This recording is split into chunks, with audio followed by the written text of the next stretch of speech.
विद्यार्थियों, आज के इस वीडियो में आप सभी का हार्दिक अभिनंदन। आज हम हमारा पर्यावरण पारिस्थितिक तंत्र में ऊर्जा का प्रवाह इसी चैप्टर पर बात करेंगे। तो आज का जो अगला मुख्य बिंदु है पारिस्थितिक तंत्र से अभिप्राय। तो आइए देखते हैं स्क्रीन पर।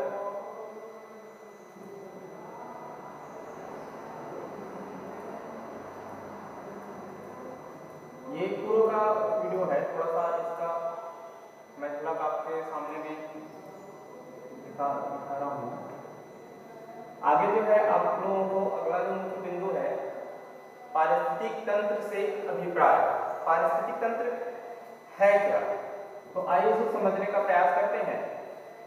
तो इसके संबंध में आपके स्क्रीन पर दिखाई दे रहा होगा कि प्राकृतिक के घटकों में अंतर संबंध के कारण अपने आप जो संचालित एक व्यवस्था बन जाता है जिसे हम पारिस्थितिक तंत्र के नाम से जानते हैं।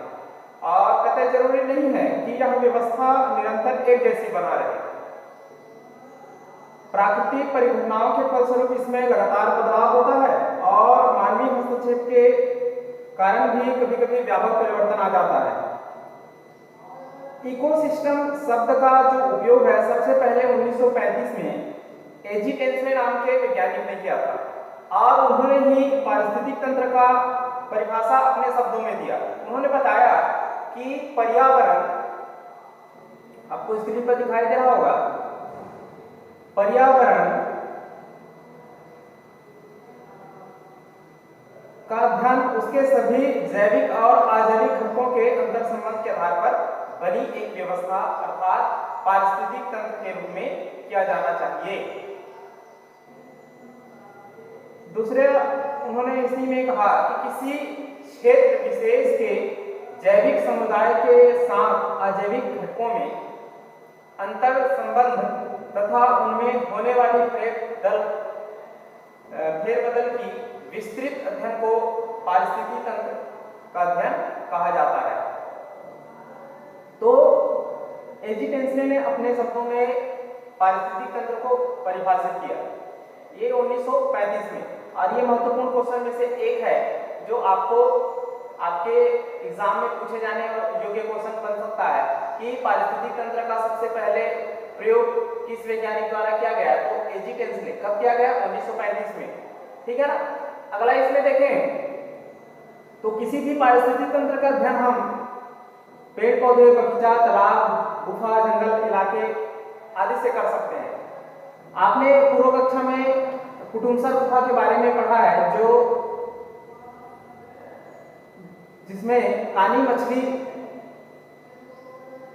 का आवास के बारे में जानकारी दी है, जो जैविक और अजैविक घटकों के बीच अंतर संबंध के आधार पर हमने जाना था और उसमें एक पारिस्थितिक तंत्र का अध्ययन किया था और वही पारिस्थितिक तंत्र कहलाता है।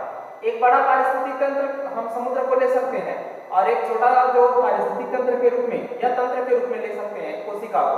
कोशिका में ऐसे कई सूक्ष्म जीव होते हैं और जीवाणु, विषाणु आदि रहते हैं जिनका कोशिका के अंदर वातावरण के कई अजैविक घटक से संबंध रखते हैं।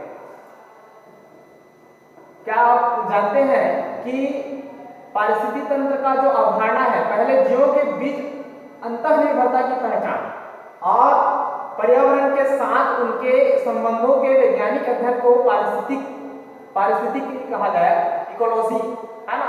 यूनानी भाषा में इको का अर्थ बताया गया घर या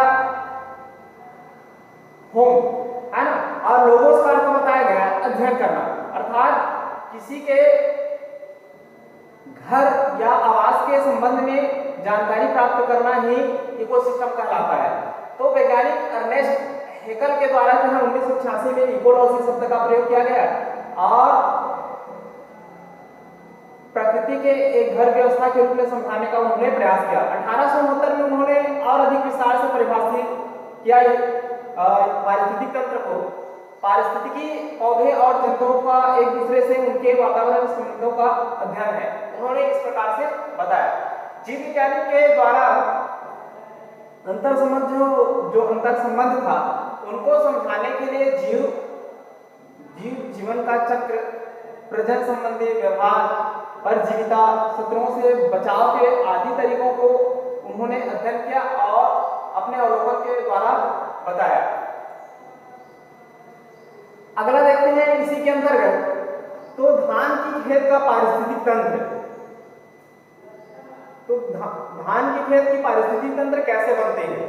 तो आप सभी ग्रामीण एरिया में रहने वाले हैं, कुछ शहरों में भी रहते हैं, तो आप देखे होंगे खेतों में किस प्रकार से धान की खेती होती है। धान की खेती होने के बाद वहां पर आप कीट देखते हैं। कभी कभी ऐसा हो जाता है कि धान की खेत में कीट का प्रकोप के कारण धान की जो फसलें हैं वो बर्बाद हो जाती है। तो एक मान के चलिए कि वहां पर एक खाद्य श्रृंखला का निर्माण हो जाता है ना। तो अधिकतर जो खाद्य श्रृंखला है पौधे से ही शुरू होता है, क्योंकि पौधे उत्पादक है और वो अपने जो भोजन है प्रकाश संश्लेषण द्वारा बनाता है सौर ऊर्जा का उपयोग करके, और सौर ऊर्जा को वो रासायनिक ऊर्जा में बदलने का काम करते हैं। इसलिए पौधों को प्रोड्यूसर या फिर उत्पादक की श्रेणी में रखा जाता है। हमने जैविक क्रियाएं के अंतर्गत भाग 1 में इसके बारे में थोड़ा जानकारी और पढ़ेंगे। खाद्य श्रृंखला के उत्पादक को छोड़कर सभी जो जीव आते हैं वो कंज्यूमर कहलाते हैं। कंज्यूमर अर्थात उपभोक्ता। किसी धान के खेत में प्रमुख उत्पादक जो है धान के पौधे ही होते हैं। कई प्रकार के जो जीव है वो धान के खेत में ही पनपते हैं और में कई खेत की मिट्टी में होते हैं, तो कई खेत में भरे पानी में होते हैं। तो इस प्रकार से वहां पर एक खाद्य श्रृंखला का निर्माण होता है जो एक दूसरे पर निर्भर रहते हैं और समय समय पर खेत में रहते हैं, आते जाते रहते हैं, और यहाँ पर एक पूरा पारिस्थितिक तंत्र नजर आता है। ठीक है, आगे इसमें देखिए कि पारिस्थितिक तंत्र के संबंध में इनका अध्ययन करने का जो प्रयास करते हैं तो इसमें और कुछ प्रश्न बनते हैं। तो प्रश्न पर हम बाद में चर्चा करेंगे। थोड़ा सा डायग्राम देखते हैं खेत के जो खेत काम करते हैं किस प्रकार से है। धान की खेत है ये, और इस प्रकार से हम खेती करते हैं और फसल लगाने का काम करते हैं, है ना। ये आपको बैल दिखाई दे रहा होगा, ये हल है और ये चलाने वाला। ठीक है, आगे इसमें कुछ प्रश्न की बात करें तो आपने धान की खेत जरूर देखा हो, अनुभव आपके चित्र में बताया गया है ना। धान की खेत में कौन कौन से अजैविक घटक है इसको आप जाकर खेत में अवलोकन कर सकते हैं। धान के खेत का जो खाद्य जल का एक उदाहरण है। ठीक है, हम चित्र 4 की बात करेंगे, है ना। तो जैविक घटकों पर जो जीवों का एक कोई निर्भरता है और कैसे है। अब हम इसमें खाद्य जाल में कौन कौन सी खाद्य श्रृंखलाएं निर्मित होती है, तो आगे जो चित्रकमा मैं दिखा रहा हूं उसमें आपको स्पष्ट नजर आए। ये खाद्य जाल है, इसमें से आप कोई 5 जो है, ठीक है, कोई 5 छांट कर आप लिख सकते हैं और एक श्रेणी बना सकते हैं इसमें कोई भी। ये तो खाद्य जाल है, आप खाद्य श्रृंखला इसका निर्मित कर सकते हैं। ये धान के खेत पर, है ना, मनुष्य भी है, लोमड़ी है, खरगोश है, गिलहरी है, चूहा भी है, बाज खाने वाले पक्षी है, शाकाहारी कुछ कीट है, मांसाहारी कुछ कीट है, मेढक है, आपके खेत में मिल सकते हैं, है ना, मछली है। तो इस प्रकार से बहुत सारे खेतों में जीव का मिल सकते हैं। धान के खेत में कुछ और बात करें तो इसका यदि हम विस्तृत अध्ययन करते हैं तो लगभग 0.1 हेक्टेयर अर्थात 1000 वर्ग मीटर क्षेत्रफल में जीवों की जो संख्या का पता लगाने का प्रयास करते हैं तो उसमें कुछ इस प्रकार से संबंध मिल सकता है। भाई 1 लाख धान के पौधे हैं, उसमें लगभग 1000 चूहा, 50 तो सांप होंगे और 5 बाज हो सकते हैं।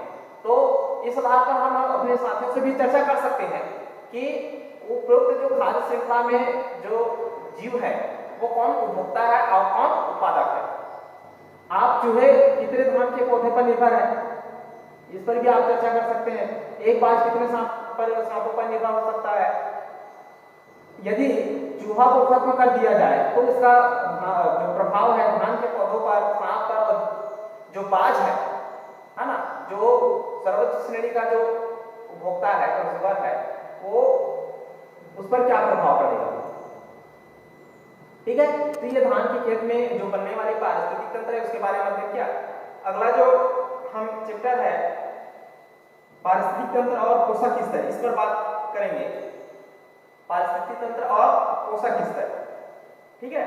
तो क्या होता है कि हमने जो खाद्य श्रृंखला के ऊपर में बात किया था तो उसमें हमने उत्पादक और उपभोक्ता की बात की थी। तो पारिस्थितिक तंत्र और पोषक स्तर, तो इसमें हमने पोषक के स्तर पर कौन कौन से स्तर पर बांटे गए हैं इस पर बात करेंगे।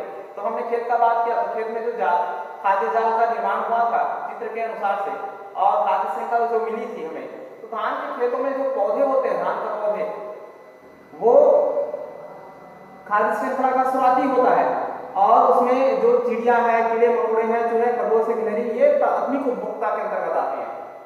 अब प्रश्न है कि खाने वाले जो कौन कौन से ऐसे जीव हैं, है ना, जो प्राथमिक उपभोक्ता को खाने वाले ऐसे कौन कौन से जीव, ये आपके पूरा द्वितीय उपभोक्ता में आएंगे। अब खाद्य जाल में जो उपरोक्त जो जीव है खाने वाले और जीव है ना, तो ऐसे जीव तृतीय उपभोक्ता होंगे। भाई द्वितीय उपभोक्ता को जो खाएगा वो तृतीय उपभोक्ता। इस प्रकार इनके जो संपूर्ण अध्ययन को हम किसी न किसी स्तर पर मान सकते हैं। तो इनके पूरे जो स्तर बनते हैं उनको हम पोषक स्तर कहते हैं। देखिए पोषक स्तर के अंतर्गत उत्पादक को प्रथम पोषक स्तर फर्स्ट ट्रॉफिक लेवल पर रखा गया है। सेकंड हम देखें प्राइमरी कंज्यूमर, प्राथमिक उपभोक्ता, जो सेकेंडरी सेकंड ट्रॉफिक लेवल पर रखा गया है द्वितीय पोषक स्तर पर, और द्वितीय उपभोक्ता तृतीय पोषक स्तर है, तृतीय उपभोक्ता चतुर्थ पोषक स्तर। इस प्रकार से आपका 5 पोषक स्तर का निर्माण होता है। ठीक है, आगे इसमें देखें तो अक्सर हम पोषक स्तर के जो समुदाय है, भोजन, पानी और जो संसाधन की बात करते हैं, तो इसमें आपस में प्रतिस्पर्धा होती है, एक दूसरे में होड़ बनी रहती है ना। और एक पोषक स्तर के जीव जो है समुदाय के उससे पहले वाले पोषक स्तर के जीवों को समुदाय पर भोजन संबंधी निर्भरता रहती है। जैसे पौधे की बात करें तो पौधे प्रथम पोषक स्तर है, तो द्वितीय पोषक स्तर जो है प्रथम पोषक स्तर पर अर्थात पौधे पर निर्भर रहेगा। पारिस्थितिक तंत्र में ऐसे कई जीव हैं जो अन्य जीवों के अपशिष्ट पदार्थों और मृत जीवों को शरीर से अपना भोजन प्राप्त करते हैं, और ऐसे को हम जीवों को हम अपमार्जक कहते हैं। जैसे कौवा भी है, चट्टा है तथा फटक जैसे जो जीवाणु, कवक आदि आते हैं, ये अपमार्जक कहलाते हैं। अपमार्जक का एक सामान्य हम बात करें तो अपमार्जक जो है गंदी चीजों को साफ करने वाला है। मान के चलो हम एक अपने घर में निरमा भी यूज करते हैं, तो वो क्या करता है, गंदी चीजों को साफ करने का काम करता है, तो उसको अपमार्जक बोलते हैं। वैसे जो जीवाणु होते हैं जो सड़े गले पदार्थों को खाकर साफ करने का काम करते हैं, उसको अपमार्जक कहा जाता है। आप इसमें देख सकते हैं कि किस प्रकार से अपमार्जक तो तीनों से संबंधित है ना। प्रथम पोषक स्तर से है, द्वितीय पोषक स्तर से है, तृतीय पोषक स्तर से है अपमार्जक, है ना। तो ये सबसे आपस में संबंध रखते हैं। ठीक है, आज की वीडियो में इतना ही। आने वाले वीडियो में हम आपको इसके आने और दूसरे मुख्य बिंदु पर चर्चा करेंगे। तब तक के लिए धन्यवाद, नमस्कार।